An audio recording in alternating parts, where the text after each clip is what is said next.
दोस्तों, क्या आपने कभी गुटखा बनते देखा है? और क्या सच में गुटखा में कांच का मिश्रण भी मिलाया जाता है? और किस जगह बनती है आपको पता है? तो दोस्तों, इसको बनाने के लिए सबसे पहले इस्तेमाल किया जाता है सुपारी का।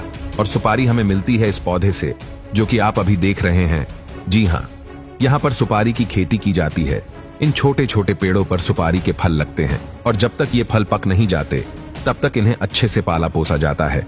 जब ये सुपारी का पौधा अच्छे से बड़ा हो जाता है, इसके फल को पौधे से अलग कर लिया जाता है। इसको भी अलग करने का प्रोसेस ठीक वैसा ही होता है।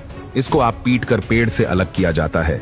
उसके बाद उसे कड़ी धूप में सूखने के लिए रख दिया जाता है। ऐसा करने की वजह ये होती है कि सुपारी के फल के अंदर जो नमी होती है वो निकल जाए और अच्छे से फल सूख जाए। जब यह सुपारी का फल सूख जाता है तब जाकर उसको महिलाओं के हवाले कर दिया जाता है, जो इस फल में से सुपारी का दाना निकालती है। आप देख सकते हैं कि कैसे महिलाएं अपने हाथों पर पट्टियां बांधकर इस फल में से उस दाने को निकाल रही है। वैसे तो ये काम बहुत ही तकनीक भरा है, जो कि जोखिम भरा भी है। तेज धार वाले हथियार की तरफ बिना देखे यह कैसे सुपारी को काटे जा रही है। अब इस सुपारी के दाने को बहुत ही गंदे और बेकार लाल रंग के केमिकल में उबाला जाएगा। ऐसा इसलिए किया जाता है क्योंकि कोई जब भी तम्बाकू खाए तो उसका मुंह तम्बाकू के रंग से लाल हो जाए। आपको बता दें कि इसको उबालने के लिए किसी और लकड़ी की नहीं बल्कि सुपारी की उस छाल का ही इस्तेमाल किया जाएगा जिससे ये निकला था। जब यह अच्छी तरह से केमिकल के साथ घुल मिल जाता है तब उसको सुखाने के लिए रख दिया जाता है। इसके बाद जब ये सूख जाता है तो उसके छोटे छोटे टुकड़े किए जाते हैं।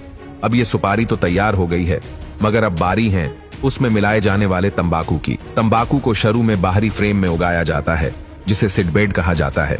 गर्म इलाकों में यह फ्रेम गीली घास या एक कपास की चादर से ढके होते हैं। 8 से 10 सप्ताह के बाद जब तंबाकू के पेड़ लगभग 10 इंच के हो जाते हैं तो इन्हें खेतों में शिफ्ट कर दिया जाता है। जैसे जैसे पौधे बढ़ते हैं उनके ऊपर का भाग काट दिया जाता है ताकि पत्तियां अच्छे से बड़ी हो जाए। इस प्रक्रिया को टोपिंग कहा जाता है। 90 से 120 दिन के बाद तंबाकू के पौधे कटाई के लायक हो जाते हैं।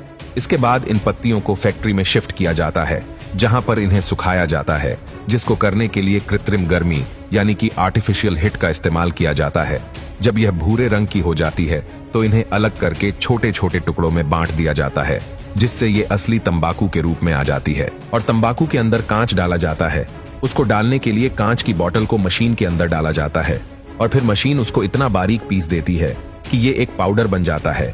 इसको अगर आप अपने हाथ में उठाएंगे तो आपके हाथ को तो ये नहीं काटेगा, मगर हमारे मुंह के अंदर की स्किन थोड़ी सेंसिटिव होती है, इसलिए अगर कोई इसको तंबाकू के साथ चबाता है तो मुंह के अंदर से फट जाता है। और जब तंबाकू उस फटे हुए मुंह को लगता है तो हल्की सी जलन का एहसास होता है और इसके बाद तंबाकू का नशा और तेजी से चढ़ता है।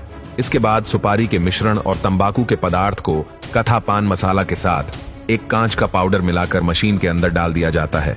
फिर इन्हें पैकेजिंग के लिए भेज दिया जाता है और छोटे छोटे पैकेट्स में रैप किया जाता है। तो दोस्तों, यह था पान मसाला बनाने का पूरा प्रोसेस। आपने देखा, इसमें सारी चीजें वो डाली जाती है जो हमारे शरीर को नुकसान पहुंचाने वाली होती हैं।